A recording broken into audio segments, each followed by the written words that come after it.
Bom dia a todos. É uma grande honra receber o professor Richard Wish na Universidade Presbiteriana Mackenzie, um dos maiores conhecedores do antitrust no mundo, e nos concedeu a honra de palestrar hoje para que nós possamos debater. Nós temos uma grande parceria. A partir da minha fala, eu já passo a palavra para o Bruno Drago, para que ele possa falar sobre o Instituto IDEA, que é o nosso grande parceiro nesse evento, que foi o grande responsável, junto com o professor Vicente Bagnoli, por trazer o professor Richard Wish.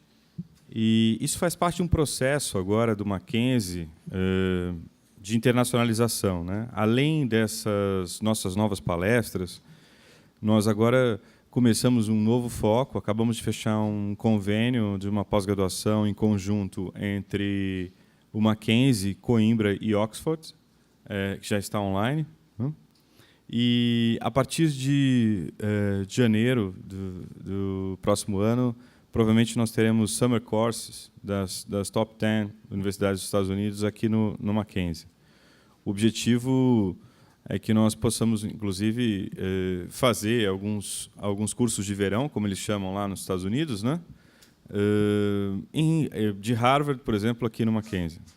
Seria essa a ideia, ao invés da gente ter que ir para lá, a gente traz os professores de Harvard para cá, e estamos fazendo essa parceria. Já fizemos a primeira palestra semana passada, fechada para as outras faculdades, mas Direito acabou sendo o precursor desse convênio, né? O convênio se estabeleceu primeiro pela nossa faculdade, e agora nós vamos expandir para todas as outras faculdades do Mackenzie. Nós tivemos semana passada, o professor responsável pelos convênios internacionais do Instituto das Top 10 dos Estados Unidos, e Harvard talvez seja a primeira a fazer esse convênio para fazer um summer course no Mackenzie.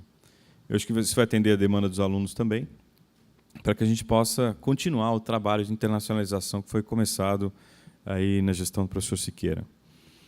Eu queria agradecer especialmente a equipe de eventos, o Caio, o Pedro Bucket, por todo o auxílio que tem nos dado nesse processo, e queria desejar a vocês um excelente evento. Professor Richard Wish, it's great to have you here. It's an honor for our Universidade Presbiteriana Mackenzie, and we wish you have a great time with us. And we hope we can discuss all the matters in antitrust law. And our students are anxious to have you here and to hear from you. Thank you so much for coming. Bruno Drago, por favor, a palavra é sua. Bom dia a todos. Eu queria rapidamente aqui apresentar um novo conceito que é o Instituto IDEA, Instituto de Direito Econômico Aplicado, que nasceu há mais ou menos um ano das conversas e do interesse de um grupo de advogados que militava muito em determinados setores da economia e sentia falta de um instituto ou de um fórum de debate que olhasse o direito sob um prisma econômico, sob uma lente econômica. Tá? Então, nasceu o conceito do Instituto IDEA, que vem muito no sentido de olhar um setor relevante da economia e traduzir qual é o direito que se aplica para aquele setor. Então, por exemplo, nós olhamos o agronegócio e trazemos os conceitos de tributação no agronegócio, de concorrência no agronegócio, de compliance no agronegócio, de trabalhista no agronegócio, vestindo ali a camisa um pouquinho do setor, tendo um conhecimento profundo do setor e traduzindo isso para o direito, quais são os desafios, quais são os problemas daquele setor. Tá? Então, essa é a missão desse instituto. Essa é uma semana importante que nós estamos fazendo alguns lançamentos, alguns eventos que estão lançando esse instituto. Esse é o primeiro deles. E é importante que todos aqui tenham esse instituto como também um ponto de consulta, um ponto de apoio, um ponto de distribuição de artigos que vocês escrevem. Tem uma biblioteca muito boa lá para ser consultada e para disponibilizar artigo de vocês. A gente até estimula a produção acadêmica e recebemos esses artigos aí para que possam ser publicados. O Instituto ele oferece cursos presenciais, ele oferece cursos EAD, ele oferece cursos in company, que são customizados à necessidade ali de uma empresa, por exemplo, de uma associação.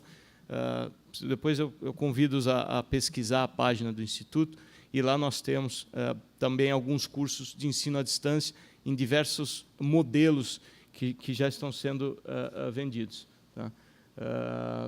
Na quarta-feira nós vamos ter um evento bastante importante, que é um debate do novo Código Comercial.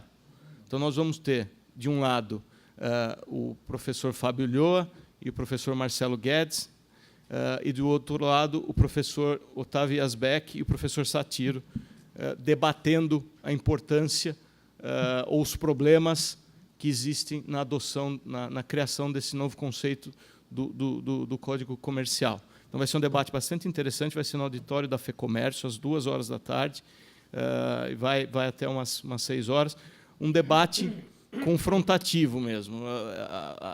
A ideia é que se debatam os principais conceitos, um fazendo pergunta para o outro, um conceito bem americano mesmo de debate. Então, eu convido a todos, que vai ser bem interessante.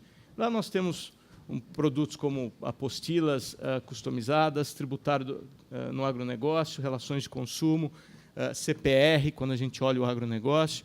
Então, tem bastante coisa lá para consulta. Tá? Alguns livros que estão disponibilizados lá. Então, os convido a conhecer um pouquinho mais do Instituto, tá? Cuja proposta é semear conhecimento para colher desenvolvimento. Tá? Aqui está o site do Instituto, o e-mail. Convido a todos a conhecer um pouquinho mais do que o Instituto tem para oferecer e fazer parte disso, como aluno, como professor, como parceiro. Acho que é uma proposta bem interessante e inovadora. Tá?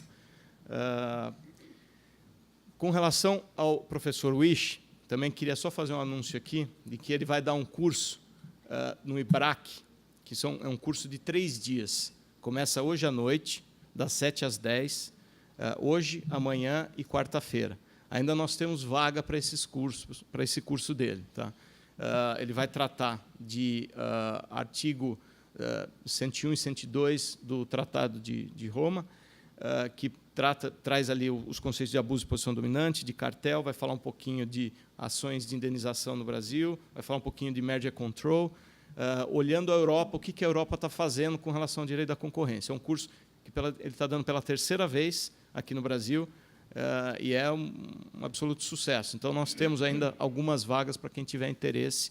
Tá? Entra no site do IBRAC ou nos procure aqui depois, que a gente pode dar um auxílio também. Então, com isso, eu passo a palavra para o professor Bagnoli fazer as apresentações aqui. Muito obrigado.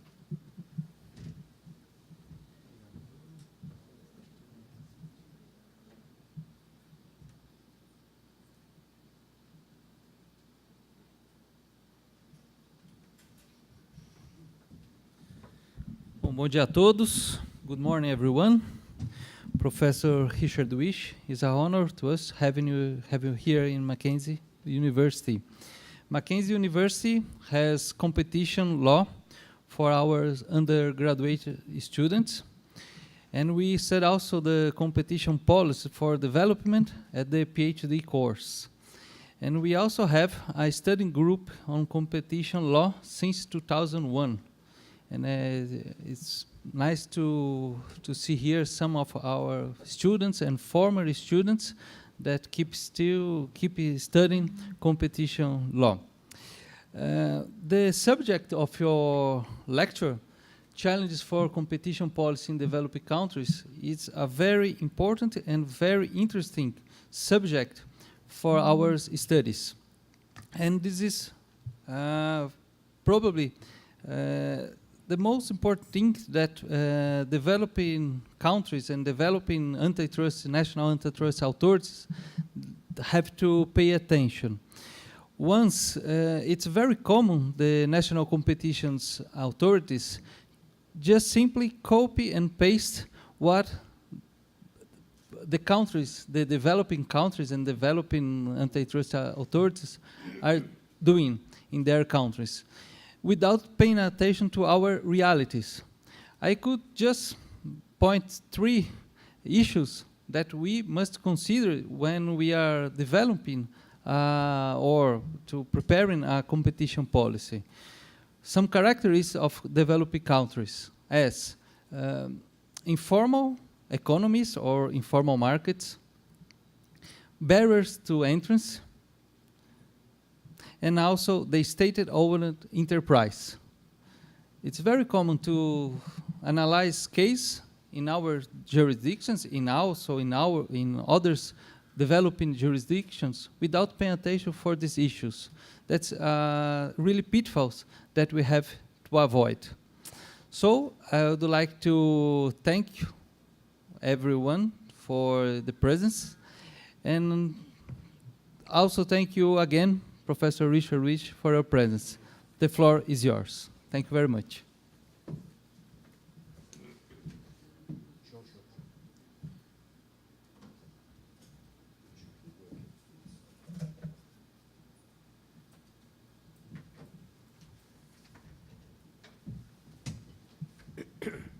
Well, good morning, ladies and gentlemen. It's an enormous pleasure for me to be here. Many thanks to Mackenzie University, Professor Van for the invitation. This is my 3rd visit to Sao Paulo. I think my first was in about 2008-9, when in many respects the competition law system was still at a very early stage. I then came back, I think, in 2013, when, of course, the change in the law had taken place, but it hadn't really yet fully been implemented.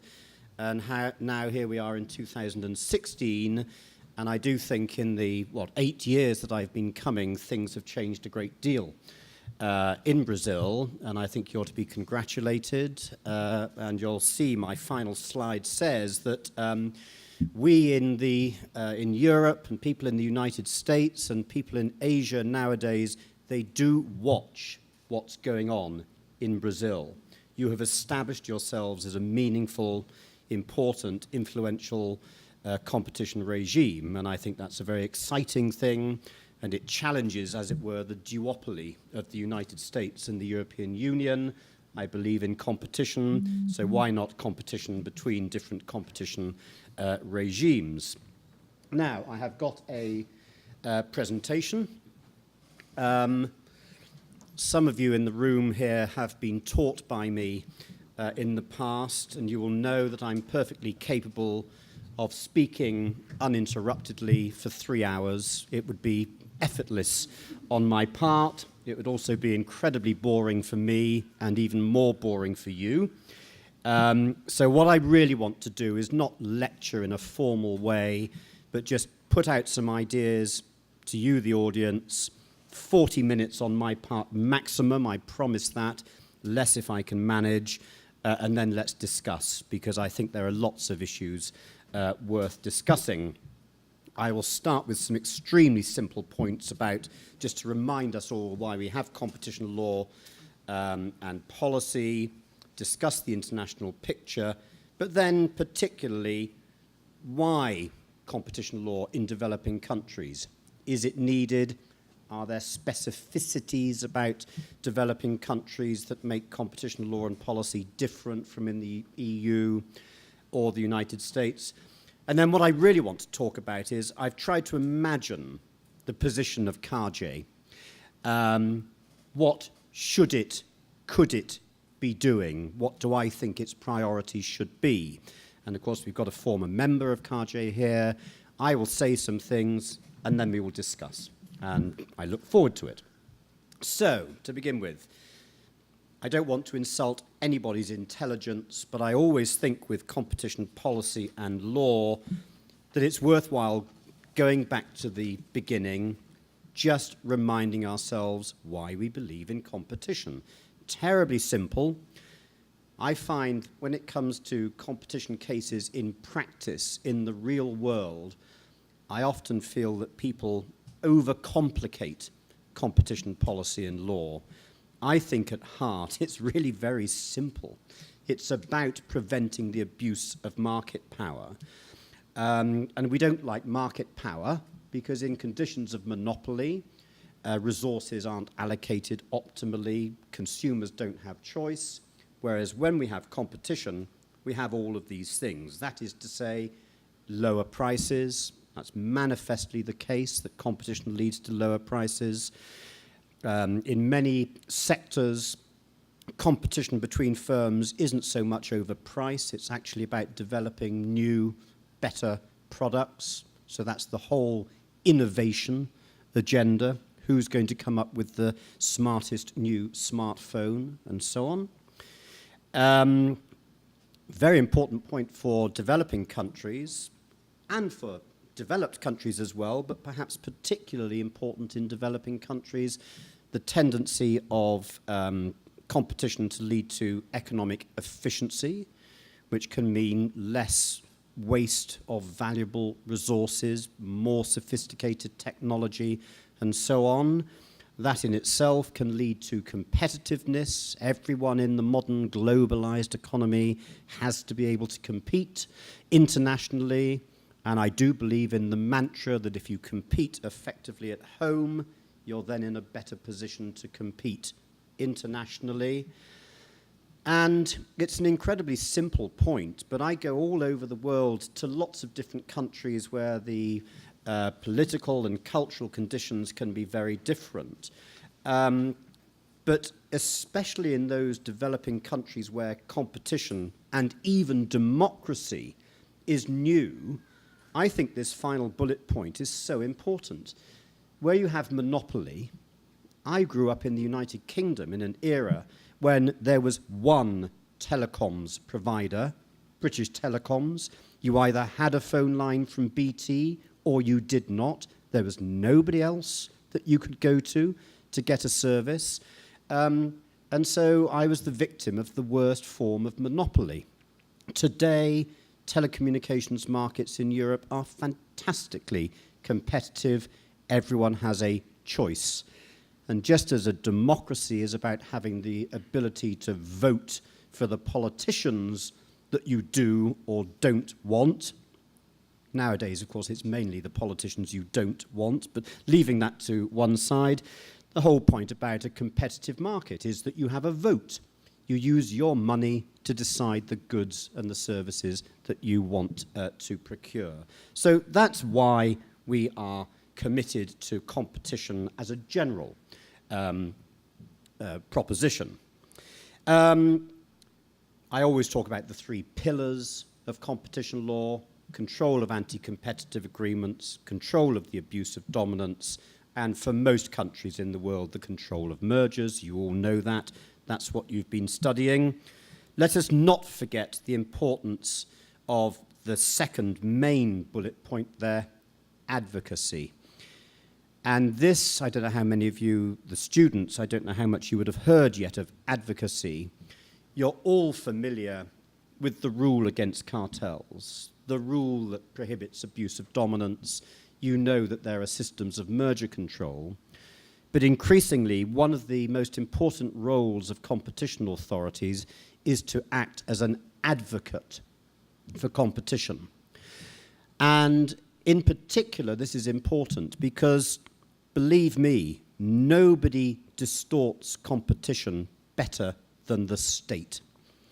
When the state adopts legislation, puts in place regulatory regimes, decides to have a licensing regime for mobile operators, implements planning controls, whatever, when these measures are being adopted, the ability or the tendency of the state to introduce measures that restrict or even eliminate competition is unimaginable. And governments may be adopting these measures for perfectly good reasons, for quality control or for whatever reason it might be, or as a way of raising revenue. So I'm not impugning the integrity of government when sometimes they adopt measures that have an anti-competitive effect. But the idea of competition advocacy is that you say to a competition authority, why don't you keep the state's legislative, regulatory, licensing regimes under review? And sometimes you can say to the government, the state, the municipality, whatever, the region, the commune, sometimes a competition authority can say, look, government, is that really a good idea? We know what you're trying to achieve, but would it not be possible to achieve that in a less anti-competitive way? This is the idea of advocacy. And it's very interesting. Competition authorities, when they meet and talk to each other, talk about advocacy nowadays a great deal. There are different ways of doing it. Sometimes you talk to the government privately, off the record, in Brasilia. Sometimes you embarrass the government publicly by publishing a report saying you're completely mad. It depends on local politics, local cultural conditions, and so on and so forth. But the advocacy role, I would suggest, is very important, and it's maybe something that we'll talk about when I've concluded the presentation. Another thing, it's related to advocacy, is education. Yes, competition authorities enforce the law. They impose fines. Sometimes they block mergers. They advocate to government, but they also have to educate. And this is a particularly important point in developing countries. It's a perfectly important point in developed countries, but even more important, I would say, in a developing country, that a lot of people just don't get it. They just don't really know what competition law, even competition policy is. So how are you going to educate people? How do you get civic society to sit up and pay attention to the idea of competition as a good, as a public good? And I think the competition authority has an enormously important role to play here. It's important to educate the business community itself. As you will readily understand, there are plenty of businesses who don't greatly appreciate competition law. They just see it as an intrusion into their business. They don't understand why they're being told, you can't do that. Google doesn't seem to be terribly pleased with the European Commission in Brussels at the moment. So you have to educate the business community, but you also have to educate the population, the person, the man, the woman in the street. I have no feel whatsoever as to the extent to which, if we were to go out on the street outside Mackenzie University now with a microphone interviewing citizens on their way to lunch, if we were to say to them, do you know what competition law is? What answer would you get? When we have our discussion, you can tell me. I've got no sense for whether the person in the street knows what this is all about, and I'll come back to it in due course. The media. We need an informed, educated media who understand what competition policy is, understand what it is that CARJE is trying to do, and more specifically, given that the giant corporations of this world are very effective at lobbying, at getting their message out into the public, no doubt talking to journalists who work for newspapers or television stations who themselves might be part of the conglomerate group that CARJE itself is investigating. It's very important in these circumstances that those journalists understand there are two sides to every story. It's not just what the undertakings have to say. How does the public interest in all of this get represented? It's a complicated issue, but how do you educate the media? It's also extremely important, of course, for a competition authority to engage effectively with the relevant professional organisations, I should have said there. The Bar Council, the economics profession, academia, indeed. Terribly important that there should be a constructive dialogue between the competition authority and the representatives of the stakeholders in the system. And I must say, each time I've been in Sao Paulo, I've been very impressed by the work of IBRAC, which seems to me to have blazed the trail for this kind of constructive dialogue with the competition authority in this country. I will pass over the last bullet point briefly. I know I'm being recorded.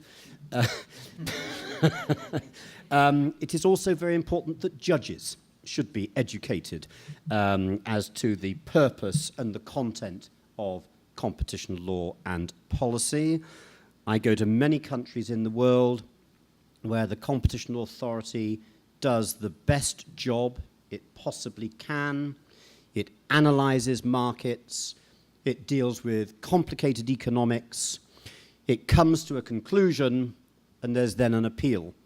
And it goes up to a court somewhere with judges, or very often a judge, and that judge finds something, very often finds something procedurally wrong, with, to my mind, no understanding of the bigger picture of what this is all about. And I mean, to be honest, I'm not disrespecting the legal profession here. There are some lawyers I quite like, actually. But it's not difficult to find a procedural mistake in a 2-year investigation, and there shouldn't be procedural mistakes. Competition authorities should be held to account. But I also think a judge or judges need to understand the bigger picture. And the bigger picture is one, for example, that says, you know, cartels are pretty bad things, and they should be eliminated. And for an authority to lose a case because of a procedural error, I sometimes have a certain amount of discomfort with that situation. So judges do have to be educated. Now, very briefly, the international picture generally, statement of the obvious.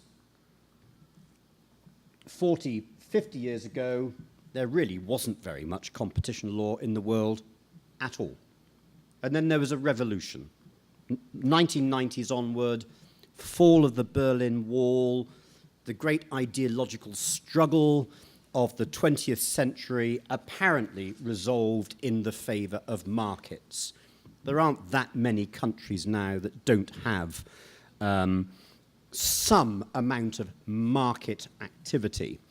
Where have I not been invited to give a competition law lecture? Well, I have to admit I've not yet been invited to North Korea. And I'm not expecting to be anytime soon.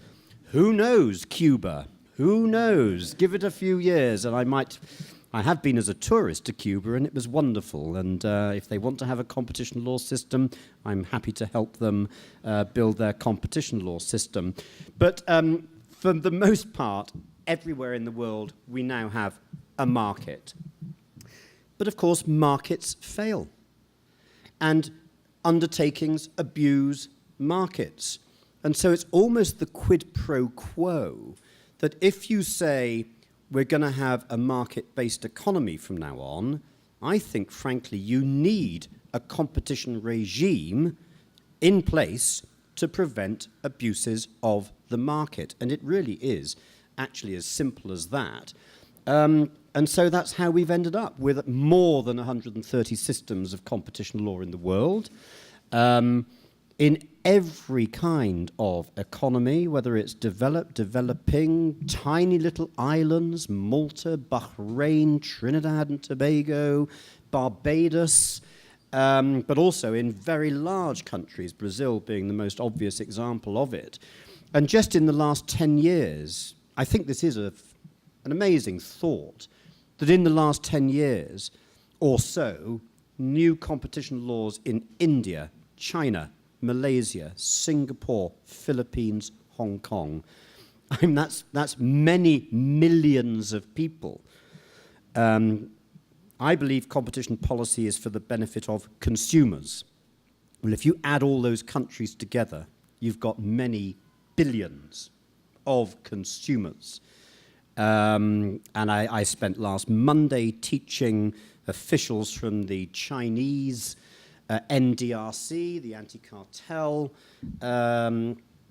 institution, who came to King's College. And when I get back from Brazil 2 days later, I go to India and I spend a week in India with various stakeholders looking at their regime. I mean, it's amazing. There aren't many major jurisdictions in the world now without a competition policy. The largest country with a market system without a competition law is Nigeria.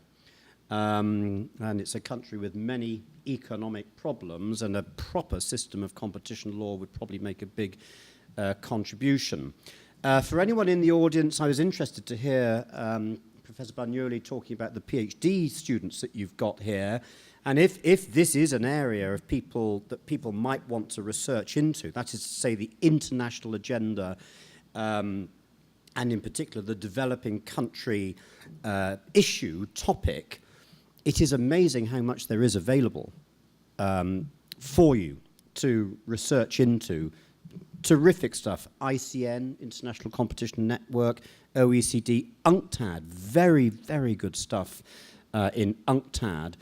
And then I'm just preparing for this visit. I found various recent resources, and one particular thing I found very, very useful was a World Bank report breaking down barriers. There was a reference to barriers to entry earlier. Unlocking Africa's potential through vigorous competition policy. And a recent document, if you just Google World Bank Africa Competition Report, this terrific document comes up, full of statistics about how much economic harm is estimated that cartels cause to consumers. And a couple of studies that suggest that prices may be increased by up to about 49% in markets where there are cartels, and where it's a very tough cartel, up to 90%. And then looking around the African continent at sectors such as fertilizers, cement, where cartels had been broken up, and the benefits that could be demonstrated to citizens through the elimination of cartels. Fertilizers, if you're a farmer in Malawi, then one of the most critical things to your life is simply the fertilizers to grow the crop. And then you have international, huge conglomerate internationals cartelizing the price of fertilizers. Well, that has a direct impact on citizens. So that's a kind of a modern example of a report that's a repository of terrific research that makes it quite easy to get into the subject. So, developing countries. I've been in this business for longer than I would care to admit to. And I do go back to the late 1970s, where competition law was just a kind of a rich country's game. United States, Canada, Germany, that was about it. But now many countries have got it. And I can remember debates about, do developing countries even need competition policy and competition law?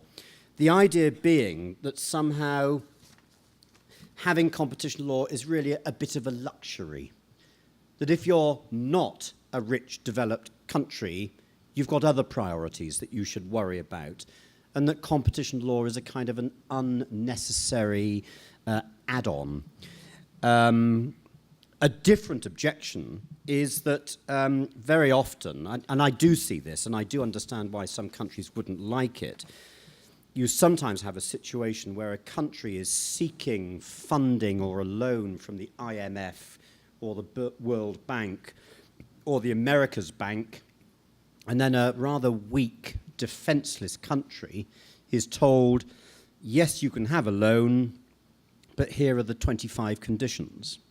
And one of the conditions is you will have competition law. And I can see how in some countries, especially small countries, they might say, well, to be honest, we think we've got more urgent things to worry about at the moment than having competition law. Many years ago, I was asked to go to Guyana, not a vast distance away from here. And the question was whether Guyana should introduce competition policy, an extremely poor country with 700,000 citizens, being told by the America's Bank, you will have competition law. And I thought, frankly, that at that time that was ridiculous because they really did have higher priorities.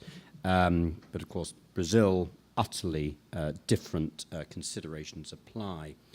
In answer to the question, why should a developing country have competition policy, forgetting the resource point, I find myself thinking, really, well, what is the case for a developing country not to have competition policy and law?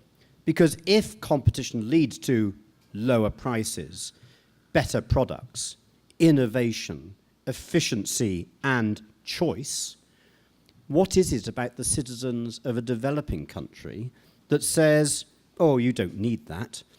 This is just for people in rich countries.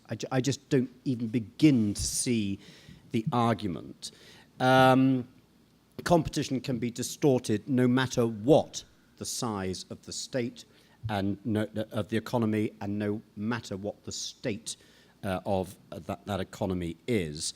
And all of these sectors, banking, telephony, retail trade, leisure, taxis, hairdressing, these are all services that ordinary citizens use every day of the week.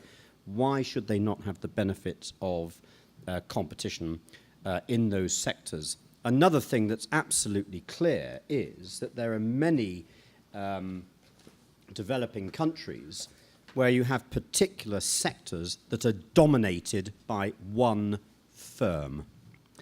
And I think it's probably true to say that in some jurisdictions, abuse of dominance is probably actually more important than eradicating cartels, because you've got a very powerful incumbent firm that has the ability to squeeze out any would-be competitor from the market.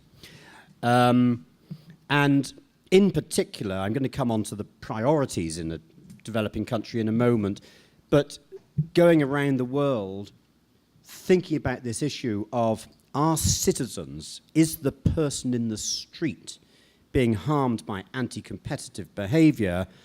I've been to countries where there was a bread cartel, flour, sugar, candles in South Africa, where a lot of people in South Africa don't have electricity. So they light their homes in the townships by candle, and then the likes of Sasol, giant company, then cartelizes the price of candles. Fertilizers, I've given the example, buses, trains, taxi. I know that transport prices are a very big issue always in Brazil whenever I come here. The number of bus cartels, the number of taxi cartels there are directly affecting citizens' lives. So, thinking about a competition authority in a place, in a developing country, just a few thoughts now. These are just thoughts, I'm throwing them out, and then we'll discuss them in a moment. How does a developing country have an effective system of competition law? The starting point is independent competition authority, a statement of the absolutely obvious but fantastically important. The stress is here on independent competition authority, not an authority that the President or the Prime Minister or the Minister of Trade or the Ministry of Economy can say, this is what we want you to do. independent competition authorities who are fearless in standing up to government, know that if they adopt a decision that the government doesn't like, that they can't be sacked, knows that the budget isn't going to be removed if they do unpopular things. It may sound as though I'm stating the obvious, but I could name, but will not name, countries in the world where right now, today, at this very moment, the independence of the competition authority is questionable. Very bad situation. But what else does an independent authority have to be able to do its job properly?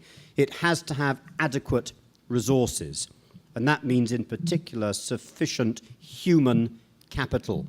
People who are well-trained and who know what they are doing. And it frustrates me endlessly to go to countries who've spent years legislating, setting up the machinery, and then you say, well, how many staff do you have? And the answer is 17. How can 17 human beings actually effectively prosecute a case against the kind of undertakings that operate in markets to this day? So you need well-trained staff, you need enough of them. You need staff who are committed to public service. I'm looking at the students or the recent students in the room now.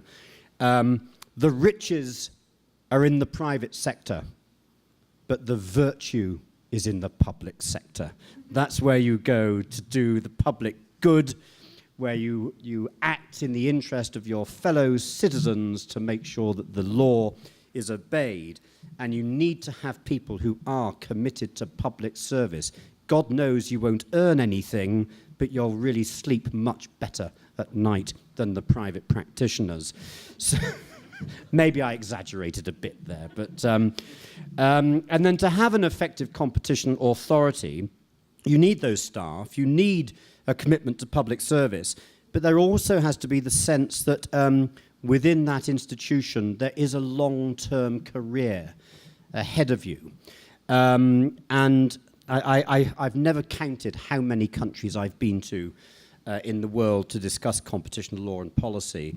But, I mean, there would be more than 30 where I've heard the same story, that a bright young person comes into the authority at 25, does 2 years, they now know what they're doing, and that's when they go to the private sector. And frankly, it's hopeless, because that's just when that person knows enough to actually do the job. It's not easy investigating a cartel, believe me. It's difficult. There are so many tricks to learn, so many techniques and so on, and the loss by competition authorities to the private sector is, I think, a really, really major problem. And so the authority itself, because it pleads to the government for more resources, but the authority itself then has to work out, how are we going to retain our staff? How are we going to make this an attractive place that people want to commit to for 10 years? It's not easy, and it may well be that the panelists will have some thoughts on that. What else do you have to do to be effective? You've got to have a consistent record of effective enforcement. I am absolutely a passionate believer in enforcement, a regular flow of decisions, finding the cartels, finding the abuses of dominance, because I think ultimately, it's on a later slide, the best way to educate people about competition law and policy is decisions that get published, that get aired in the media, that impose fines so that business people talk to their colleagues in other areas of business and say, God, you wouldn't believe what happened to us. We've just been fined X million real or whatever it might be. That's actually how you educate people. And the authority has to have a balance of both cartel and abuse of dominance cases, if possible. They also should do some rule of reason cases. I think I'll pass over that comment for now, but we might come back to it later.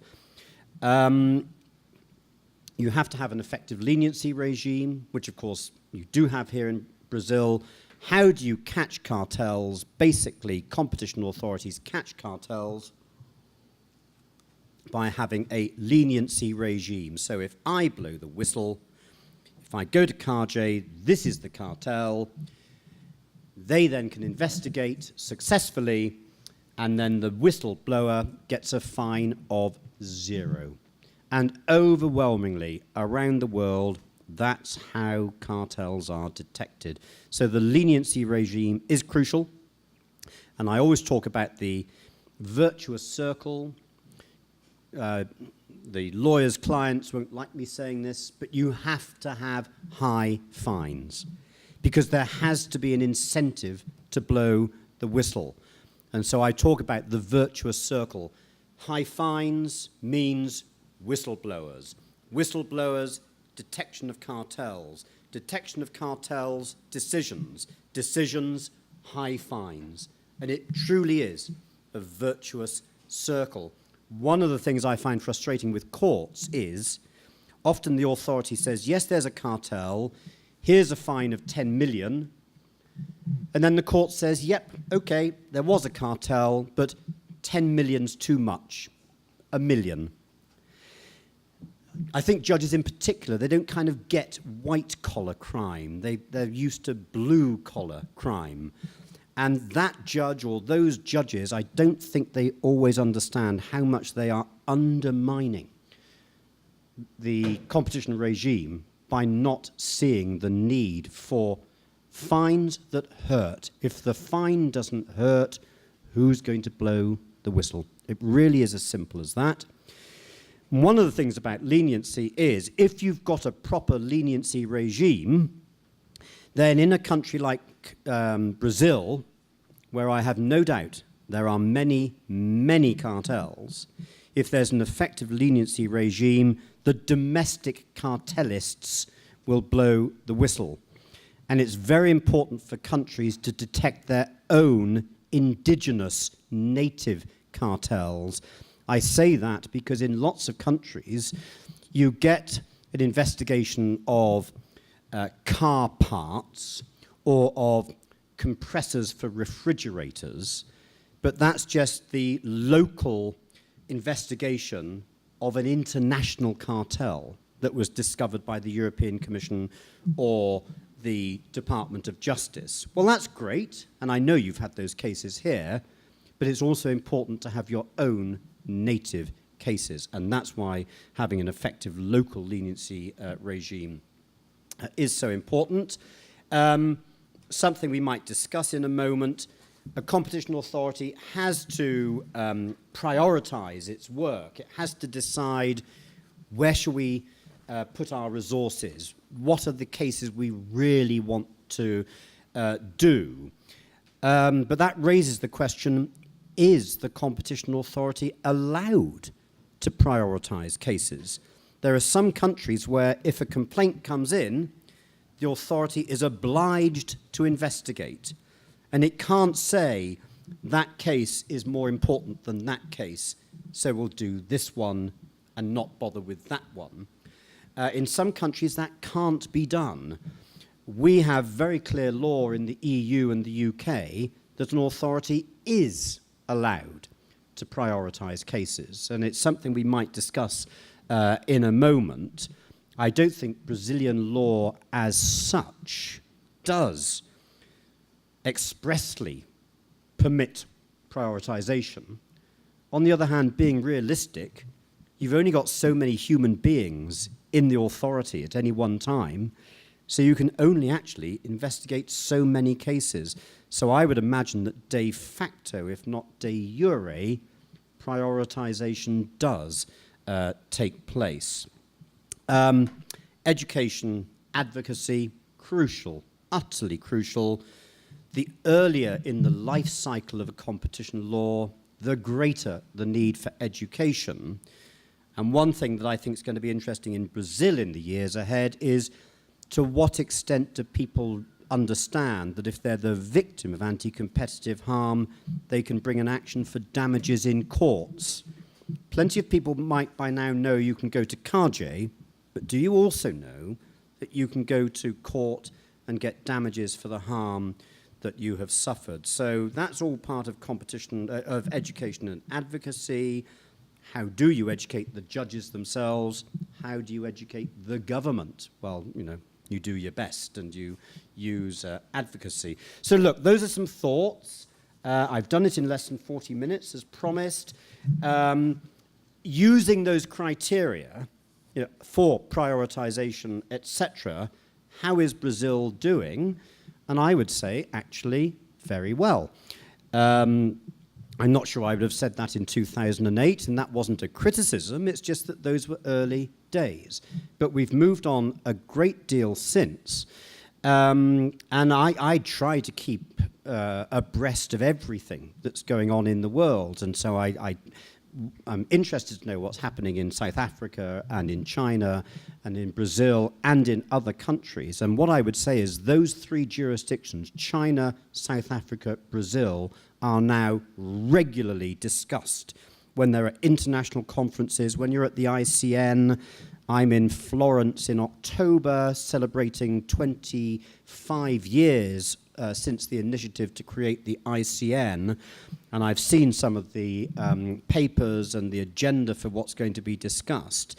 And one of the things that will be discussed is the end of the monopoly of the US and the duopoly of the US-EU because of the emergence of significant, I mean significant, other jurisdictions who are making their own contribution to the intellectual debate around what competition law and policy should be. And going back to Professor Bagnoli's point at the beginning, I'm totally in agreement with you that we should not assume that the way that antitrust is done in the States or in the EU is the right way. There are ways of doing antitrust, but you have to also work out in other jurisdictions with different cultures, histories, economies, etc. You have to work out what's good for those countries. And I absolutely disapprove of the sort of idea that I've seen in my career where the United States in particular would bang the table and tell a young competition authority, you don't know what you're doing. This is how it's done. Well, okay, that's how it's done in the United States. Doesn't mean that's how it has to be done in South Africa or Brazil. So have self-confidence, develop the right competition policy for yourselves, of course, within the context of your law, which manifestly is not Section 1 and 2 of the Sherman Act, and it's not Articles 101 and 102 of the EU treaty. So I would say you're doing well. I'm sure there's more to be done, and look forward to coming back in a couple of years and seeing how it's going. Okay, thank you very much.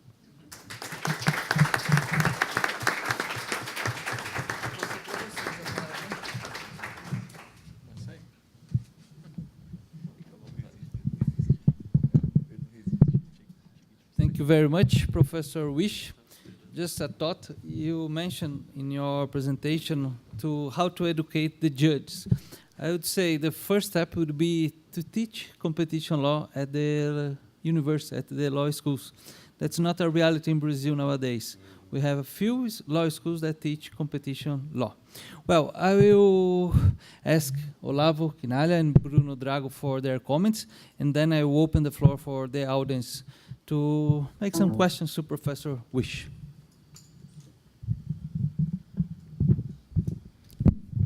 Well, thank you, Vicente. Good morning, everyone. Professor Wish, it has been a true pleasure to hear you. And actually, many of the points you raised refer me to the period while I was a commissioner at the Brazilian Competition Authority. And I had plenty of chances to discuss to which extent competition policy and competition law are indeed instruments that provide for effective development in terms of economy, and more than that, well-being in general. And nowadays, as a private practitioner, I don't get to discuss these broad subjects anymore. So I would have many questions to pose, and many comments elaborating on the things that you raised. But out of many thoughts that has crossed my mind, I keep remembering the difficulties that the Brazilian officials, the Brazilian antitrust officials have in terms of exercising the roles of advocating competition and educating the general public. I can remember a few initiatives some years ago, officials from the extinct SDE, the investigation division of the Brazilian antitrust system. They would go to airports and distribute comic books to educate people of what a cartel would be and why it was bad for the consumer. And we've always discussed if this sort of initiative is indeed effective or not. But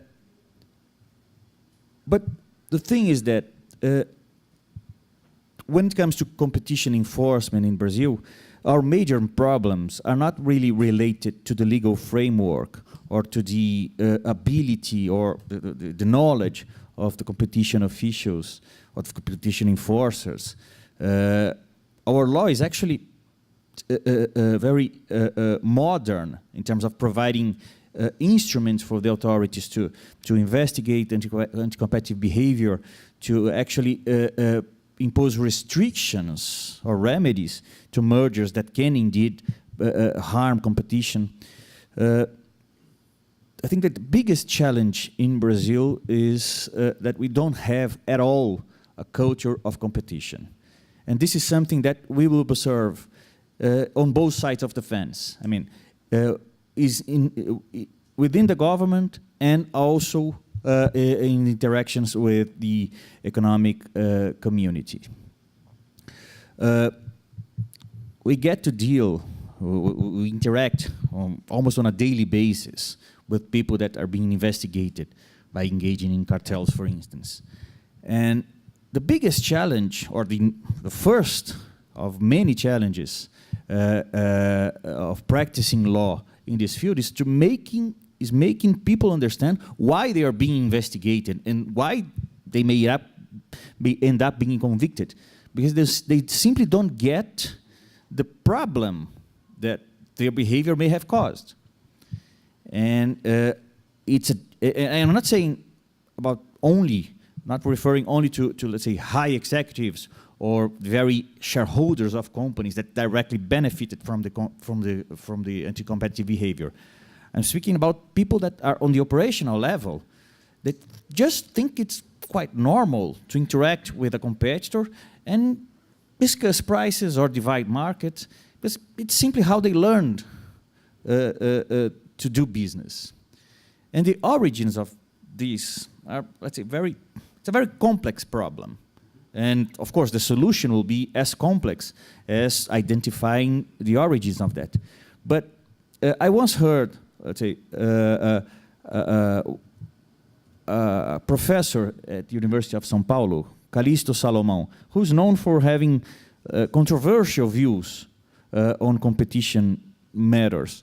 But he said something that really, I think it directly touched the very beginning of the context of the absolute absence of a competition culture in Brazil. He said, well, Brazilian economy and the Brazilian society were built out of a monopoly. The Brazilian economy was, let's say, a single-owned enterprise owned by the Portuguese crown. And it was built with all the inefficiencies normally related to a monopoly. There wasn't any planning of the economic activity looking forward to a sustainable model, and no wonder why we have lived in our colonial period different economic cycles, not at all related to each other. The Brazilian economy was not innovative and was never been known by the innovation and research for technology. The power, economic and at that time, economic/political power was consolidated into the hands of very few individuals, and the descendant of those individuals ended up being the ones that actually became the wealthy families that owned the biggest or the major business conglomerates in Brazil. Not to mention some disastrous initiatives from the government playing in the economy as a private agent, but not seeking the benefit of the general public or the society, but interventions that aimed at protecting the interests of those same families, those same individuals that, for the entire history of the Brazilian economy, benefited from owning the market power or political power. So the bottom line is that, of course, the pattern of concentration in the economy reflected in all fields of the Brazilian society. We have inherited consume habits from Europe, and our entire economy was built in order to satisfy the need of certain privileged families for important assets. If you have the opportunity to read, for instance, Caio Prado Jr. and his work on how the Brazilian economy was formed and how was the impact of social habits into the shaping of the economy, this would be crystal clear, I believe, for those who want to get deeper in this investigation, this approach. So it means that competition enforcement in Brazil nowadays will have to deal with centuries of a culture that never focused on efficiency, on innovation, on merit, although we have this, let's say, almost ideological debate in Brazil about meritocracy, but this is not what I'm talking about.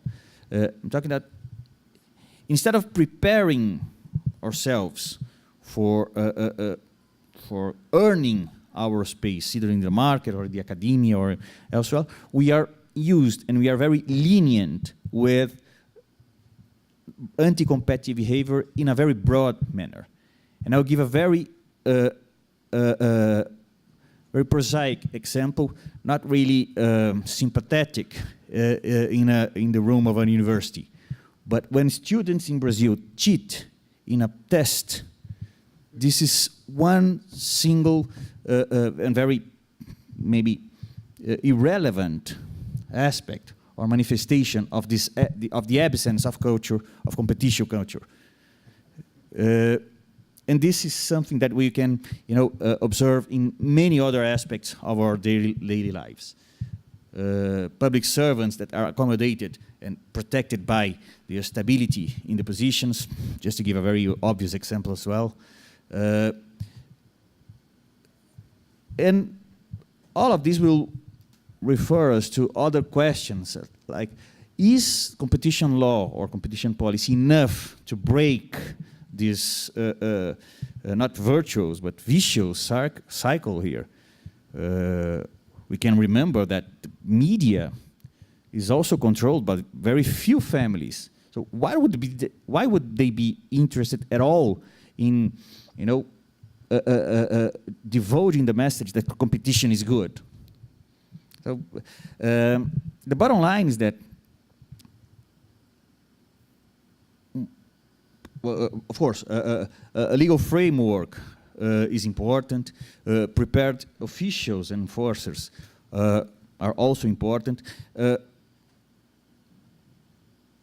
On our daily lives and in our professional practice, we can incorporate competition principles, of course. But the thing is that either we come up with some sort of education planning in a very broader manner, or competition law will never be an instrument of justice or an instrument of development. It will be simply an instrument of power.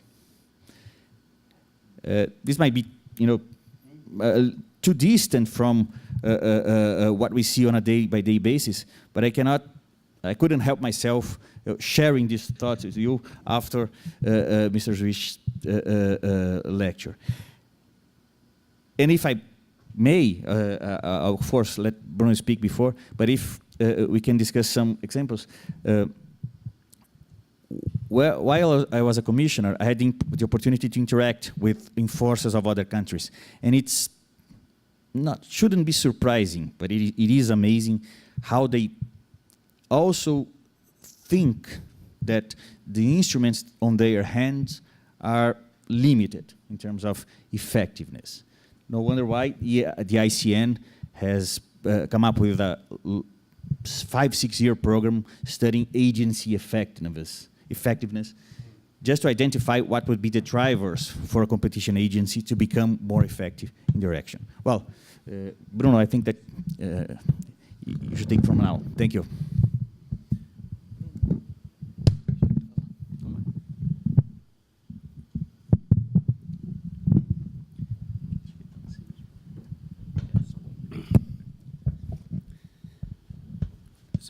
It'll be fine. Sorry, Bruno, I'm not trying to stop you speaking, but I just thought that there are so many points there. It might be better to just respond to a few of them, and then we'll hear from you. I love it. I entirely recognise everything you've said, absolutely, and indeed some of those points I think were in this presentation. Just on the point about students cheating in Brazil, when you said that, I visit India very often. I've been about 75 times. I love the country very much. And you see some very strange things in India. But on one occasion, I saw a student demonstration in Bangalore, where about 10,000 students were walking along the street with placards saying, students demand the right to cheat. But leaving that to one side, I mean, everything you say about the difficulty of building a competition culture, yes, hugely difficult. And I also think it's important to recognise a competition authority can't do everything. We should recognise what competition authorities can do, but the competition authority cannot do everything itself. Changing the mindset, what gets taught in universities, in law, in economics, in political economy, etc. You've got to tackle this problem at many, many levels, and in 50 years we still won't have got to where we really want to be. When you were talking at the beginning about going to the airport with leaflets to try to educate the public, well, you know, that's like trying to throw a pebble into the lake, it seems to me, but well-intentioned. Of course, what would be good if you go to the airport and talk to air passengers and tell them about the recent air cartel case that you detected and imposed fines. And several years back, I mean, to my amazement, quite frankly, British Airways and Virgin Atlantic, the two major operators from the United Kingdom to the United States, were fixing the price of transatlantic airfares. And I just think to myself, how could those two companies be so stupid? You know, British Airways, the world's favourite airline, I could even sing the music from Delibes, we're your favourite airline, but we do fix prices, you know, in order to artificially increase them above what they should be. I'd love to go to airports with leaflets explaining to passengers about, do you realise what's been going on for the last 2-3 years? That case did lead to a class action for damages. I had an email asking me whether I had flown London to New York during the relevant period. Unfortunately, I hadn't, and I didn't feel that I should lie. On the business of, do people know about the illegality of what they're doing? Of course, many people don't. And when the Office of Fair Trading, that's the authority that we had before the current Competition and Markets Authority, when it did its first big bid rigging case. I can remember one of the undertakings being investigated when it put in its defence to the OFT's statement of objections, said this behaviour, bid rigging, cover pricing, it cannot be illegal, everybody does it. And they even disclosed a page of a textbook on contracts in the construction sector that explained techniques for cover pricing in a textbook, how not to be detected fixing the bids.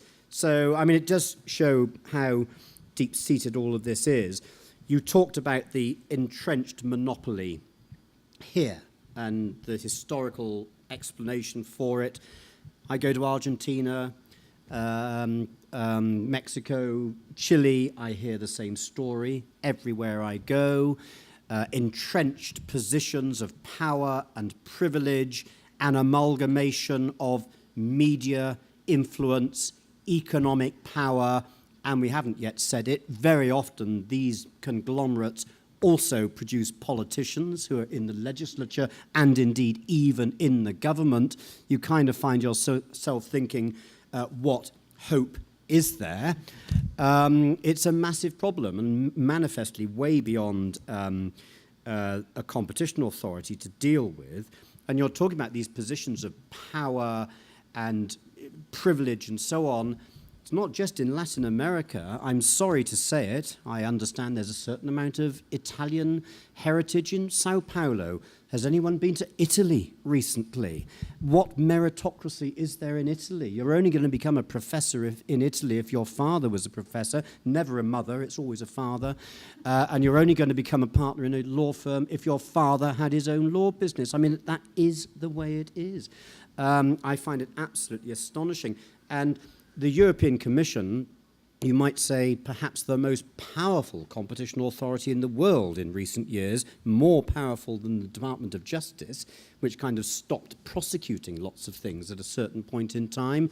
And one of the finest commissioners for competition we ever had, Mario Monti, who then goes back to Italy and becomes Prime Minister, and then starts trying to take on the entrenched cartels and the professional privileges.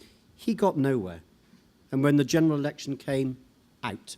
You know, so it's not just here, it happens everywhere, including in a modern European economy like that. And just the last thing to say on media in conjunction with business, there's a man whose name is Rupert Murdoch. And he owns a company called News International that controls Sky in the United Kingdom and several newspapers, except for the ones he had to close down because of their illegal behaviour. And when it came to Brexit and the referendum in the United Kingdom to leave the EU, all the organs of Rupert Murdoch were absolutely flatly for Brexit.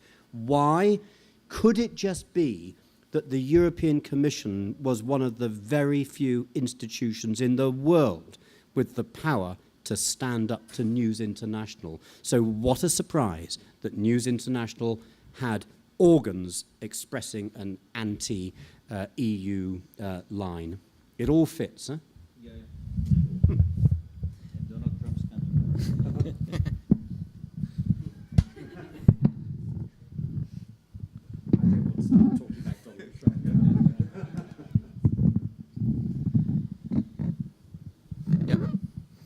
Okay, I'll try to be brief to leave some time for questions from the floor as well. Firstly, to thank Richard Wish to be here with us for the third time. It's always a pleasure to have him, to share some thoughts with him, to learn from him.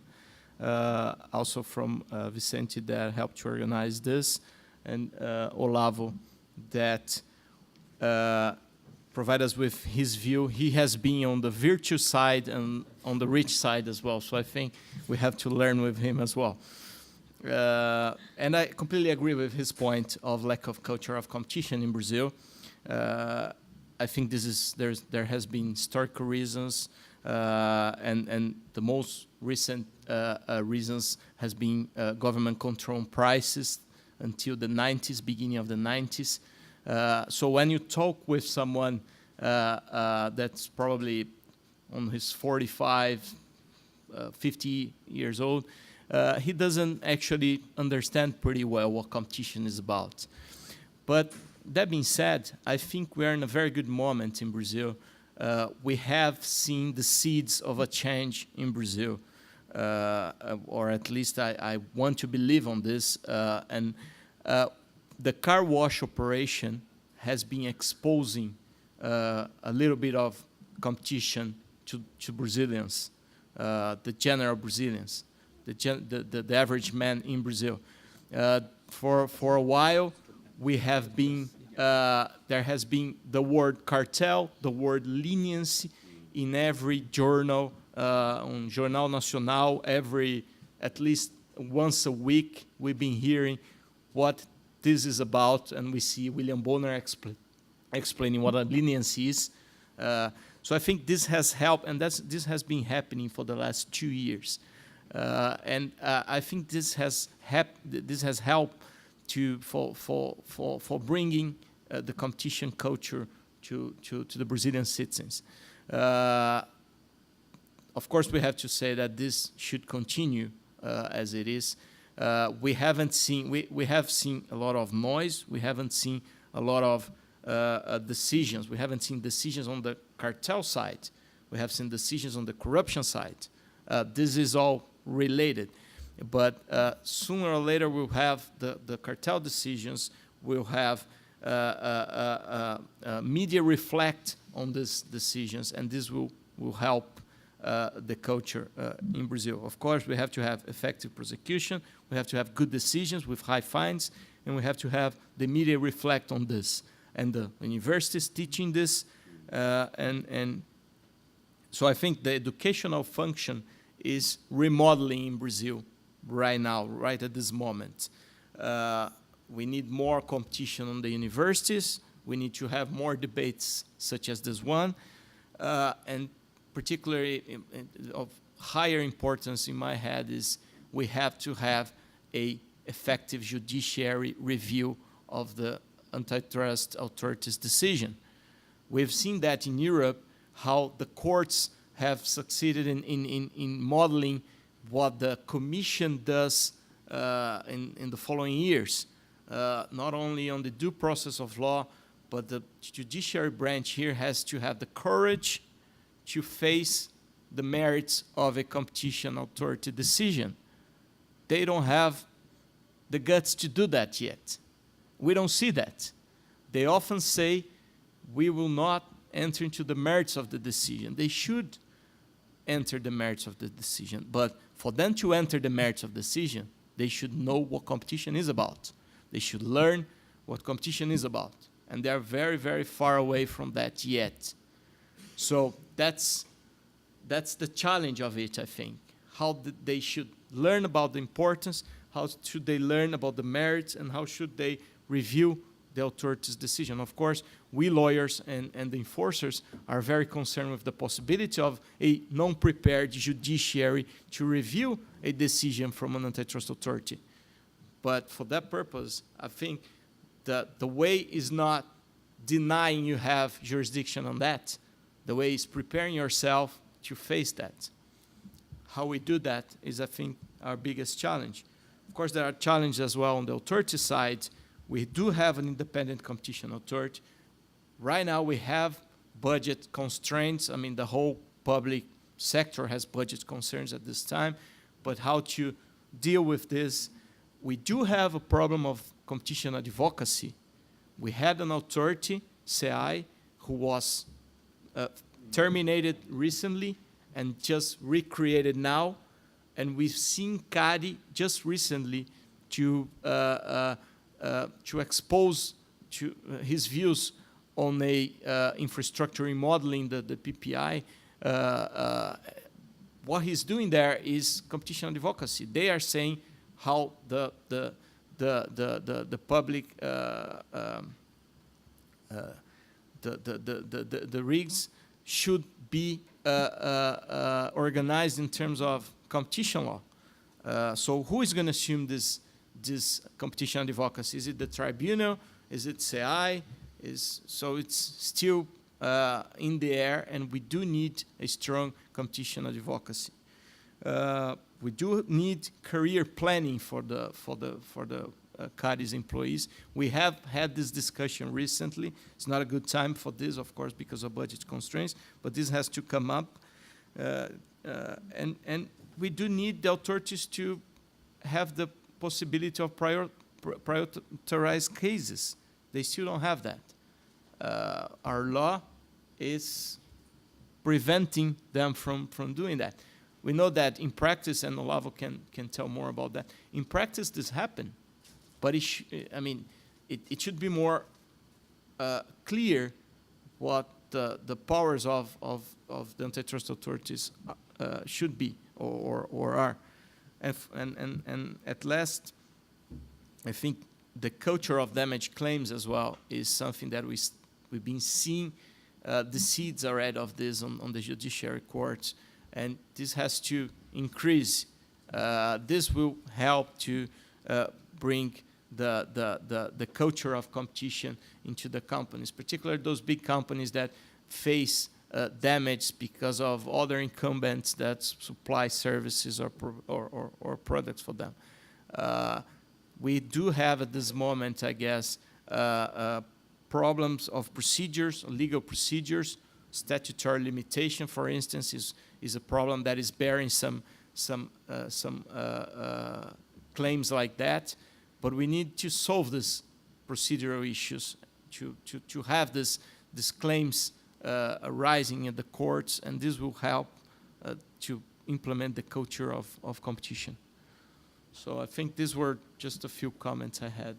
And we can open to the... Okay. So we'll open the floor for the audience. For those who want to make questions to Professor Wish, I just ask you to use the microphone once TV Mackenzie is recording the whole event.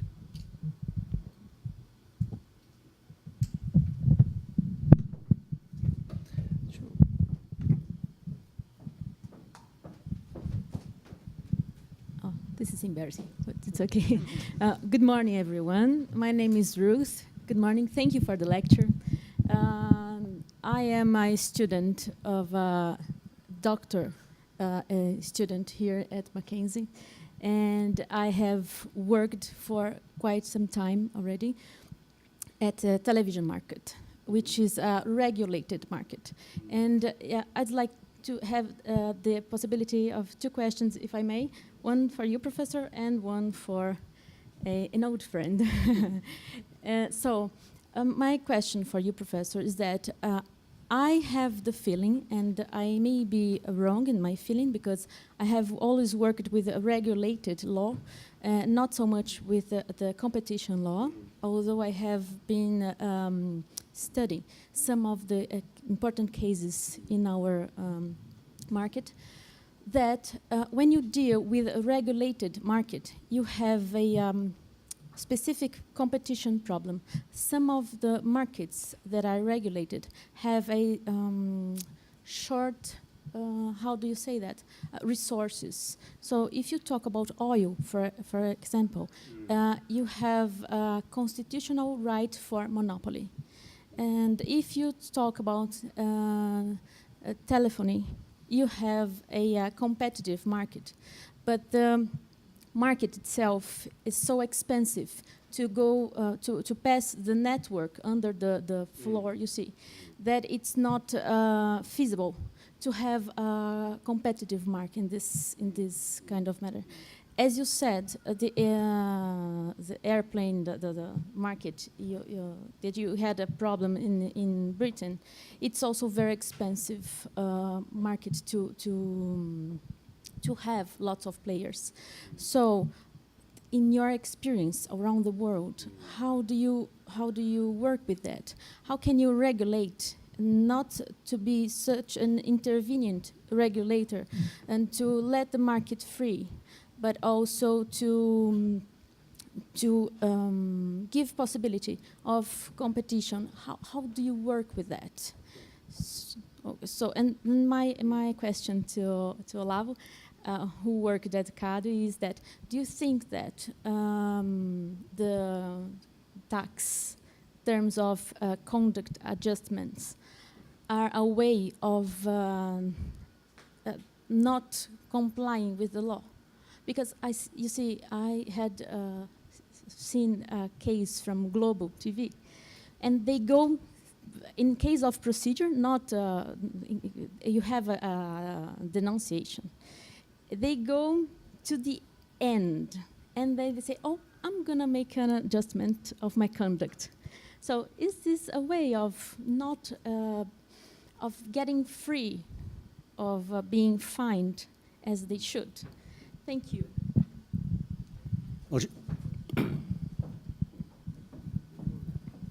Shall I go first? Yeah. Yeah.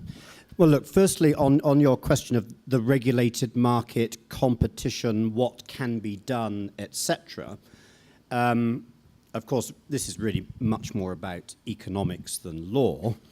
And it's something I didn't say in my presentation, but what we're dealing with here is a subject which involves the economic analysis of markets within a legal framework. The core of our subject is actually economics, not law. You have rules, you have process, etc., but ultimately it is about the economics. And when you were talking about TV markets, of course, you've got different levels of the market. You've got the production of content, you've got delivery, you've got networks, and so on and so forth. And so I think one has to go through the vertical chain to ask oneself, where is there likely to be an enduring monopoly, and where is there not going to be an enduring monopoly? And so if you forget about TV markets for a moment and think about electricity, there's no reason why you can't have competition between generators of electricity. There's no reason why you can't have competition when it comes to retailing electricity. But in the middle, you've got the national grid of wires, which will never be duplicated. And so a position that you could take is that the upstream market is open for competition, so we don't need regulation. The downstream market, we may need some regulation until it's functioning properly, but where we've got the network itself, that's always going to be a monopoly, and so we regulate that monopoly. The other thing I was going to say is, of course, something that looks like an obvious monopoly that needs regulation one day might no longer be a monopoly. And I don't know whether you've come across this case in the United Kingdom, but about, gosh, I don't know, 5-6 years ago, there was an investigation of pay TV in the United Kingdom, and we come back to my old friend Sky, News International, Rupert Murdoch. And the point was that, let's say 7-8 years ago, Sky were buying all the blockbuster movies from the 6 Hollywood studios and then airing them on their either cable or satellite network.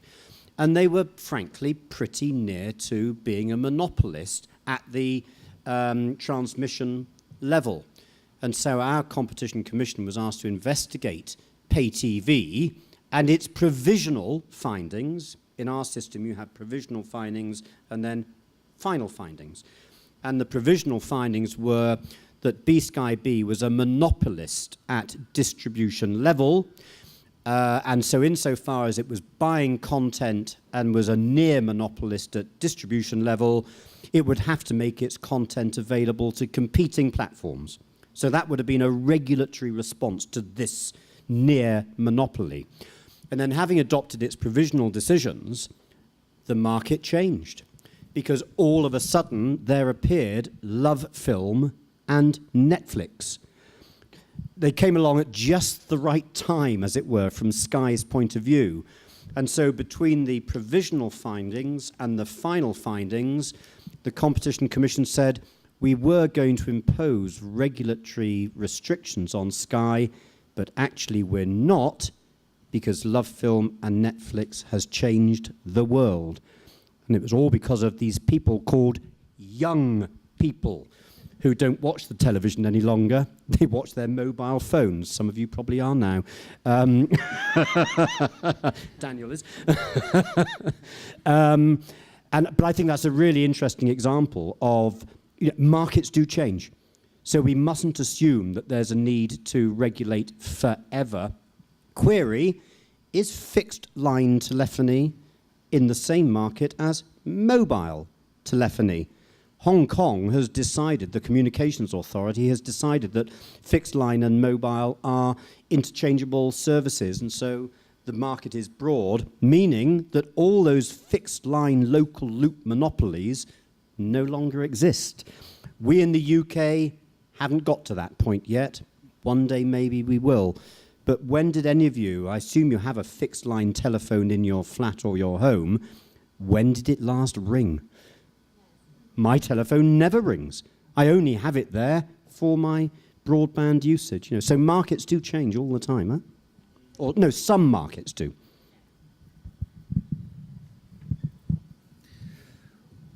Well, Ruth, just before I actually answer to your question, I just wanted to make a very brief comment,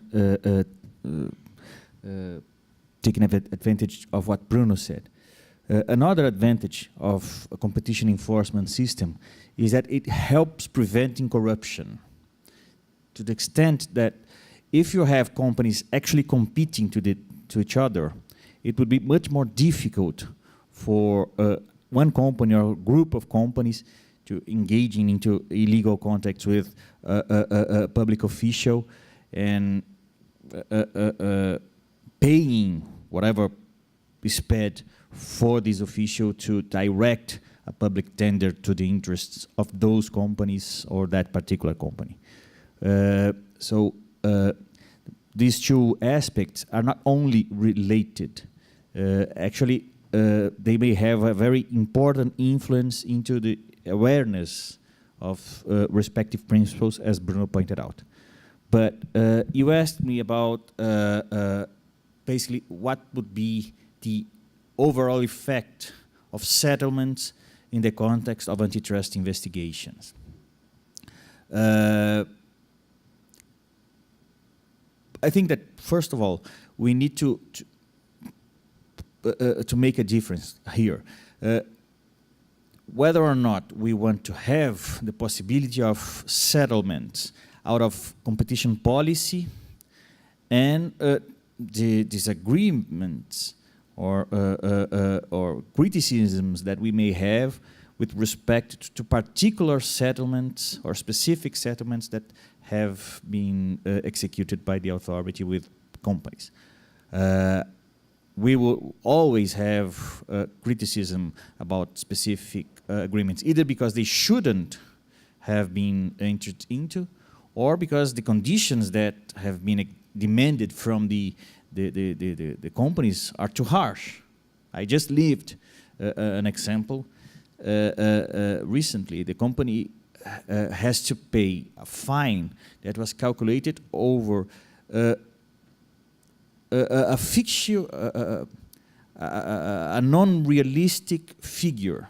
CADE decided that it should consider the revenues of the company 10 years ago and index these numbers to nowadays, and then the result was simply a figure, a number that was higher than any result of the company in any year of its existence, which means in the particular case that the company paid a fine over a result that the company never achieved. Just out of example, this is not what I'm going to address now.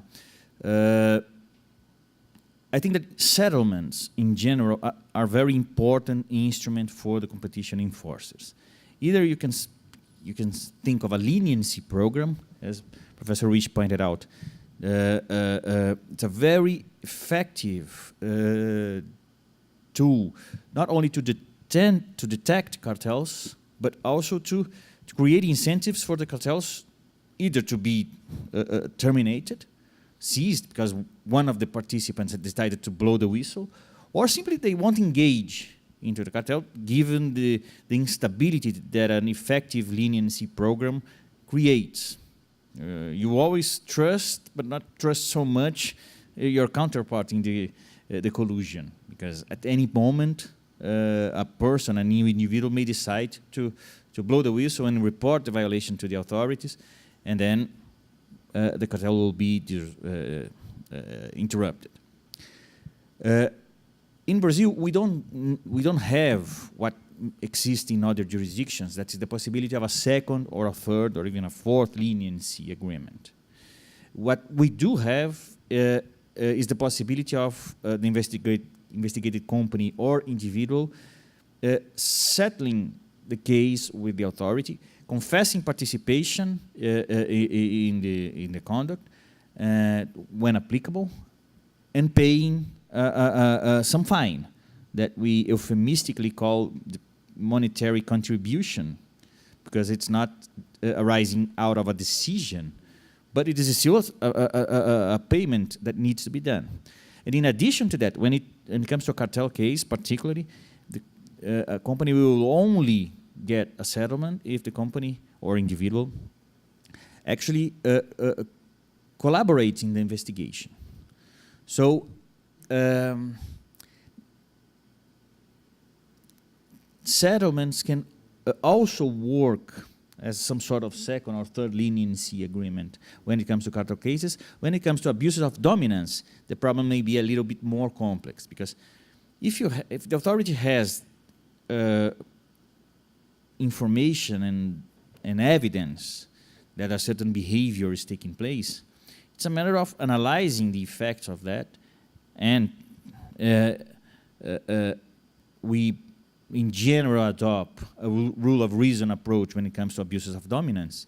If the conclusion is that the behavior is producing negative effects more than possible efficiencies, then the company would be convicted. The settlements in these circumstances would be justifiable only in two cases. Either the authorities does not have enough information to come up with a conclusion, but there is a risk indeed that the market may be suffering some harm, and then seizing the conduct is more important than reaching an actual conclusion, and then the settlement may offer itself as an instrument to reach this kind of goal. Or the authority wants to prevent referring the case to a court and taking like 5, 6, 10 more years to reach a final result. And then if the consideration for the suspension of the process is considered good enough by the authorities, then the case is settled and it's put on hold until all the conditions are met. So I remember I had this very same discussion when the new law was still being discussed in the Congress. I was invited to discuss this the project bill as a whole in the Chamber of Deputies, and one of the things that I remember discussing was that there should be objective criteria that would have to be met for a company to be eligible to a settlement, because without this minimum objective criteria, there would be a risk that a settlement could result in under penalty. And well, of course, not because I said that then, but there are some objective criteria now in force that not only established by law, but also in CADE's regulations. So nowadays, it's possible that certain agreements, certain settlements that have been executed in the past would no longer be possible nowadays. Who knows? Questions?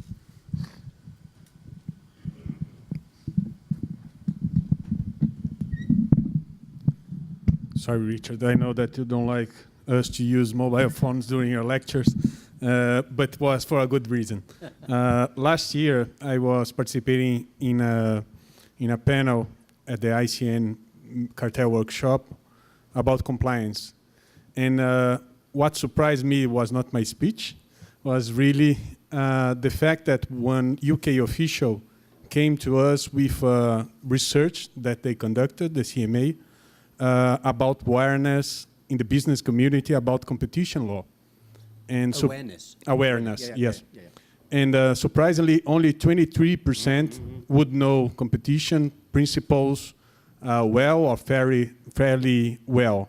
The rest would be not knowing or even just with some tips of what competition is. So my question is more, do you believe in compliance programs?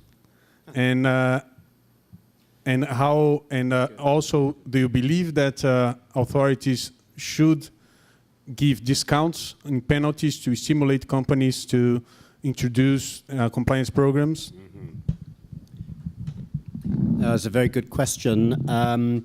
So to unbundle that a little bit, the first point in what Daniel said was a recent report in the United Kingdom that said that the level of awareness of competition law and policy in the UK, specifically at the level of small and medium-sized enterprises, SMEs, was quite extraordinarily low.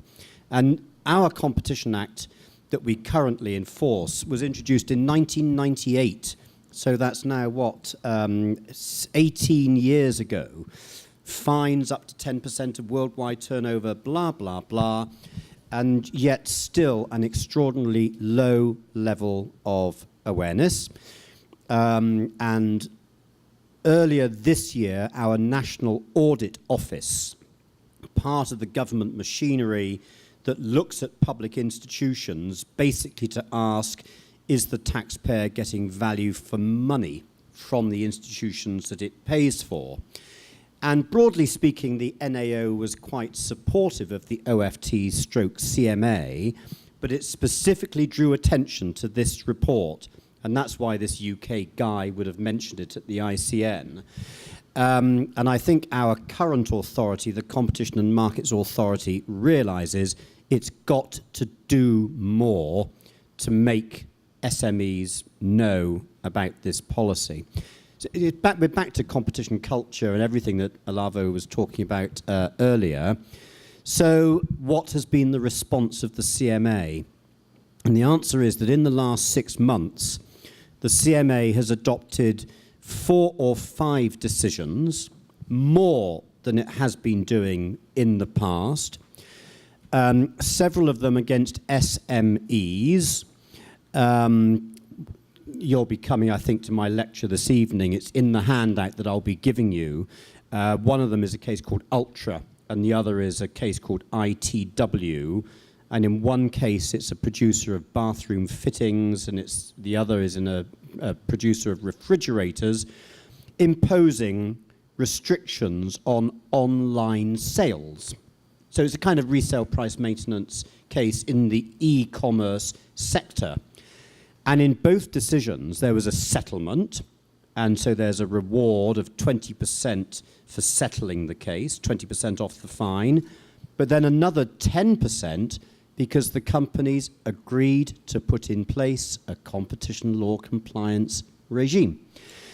And this is controversial. Some people say, why should you get a reward for agreeing to try not to disobey the law? You know, you just shouldn't disobey the law, period. So why get 10% off? And I've always been inclined to go along with that theory. But I assume the theory here is we've just got to do something that works. And if part of making it work is an additional reward for putting in place a compliance program, well, let's try it and see what happens. And it's quite interesting because in both cases, one of the terms of the implementation of the competition law compliance regime is that Ultra, at the end of every year, will send a report to the CMA explaining what competition law compliance training they did this year and how many staff have signed the piece of paper or watched the video or whatever. So this is a totally new thing that we've got in the UK now, and presumably within the CMA there'll have to be a couple of people whose jobs will be to oversee the success or otherwise of the implementation of the competition law compliance program. But now we're back to resources again, because it's yet another job that all those people at the CMA have got to do. So it's interesting stuff, and I was suspicious of it, but I'm beginning to be a little bit more pragmatic. If that's what it takes, well, you know, there was a time when people didn't like immunity for whistleblowers, because if you've disobeyed the law, you should be punished. But then this is not crime and punishment by Dostoevsky. You know, the competition authority isn't the guardian of human souls. You know, we don't have to send Raskolnikov to Siberia to suffer before he can learn to love. We just want to catch cartels. So I'm a bit of a pragmatist, actually. Okay, we could stay talking and talking, but the event must come to an end. So I'd like to thank you all for your presence, Olavo and Bruno for the comments, and especially to thank you, Professor Richard Wish, for the lecture, the thoughts. I'm sure it was very rich, was very profitable for our research, and we hope to see you next time at Mackenzie University. Thank you very much.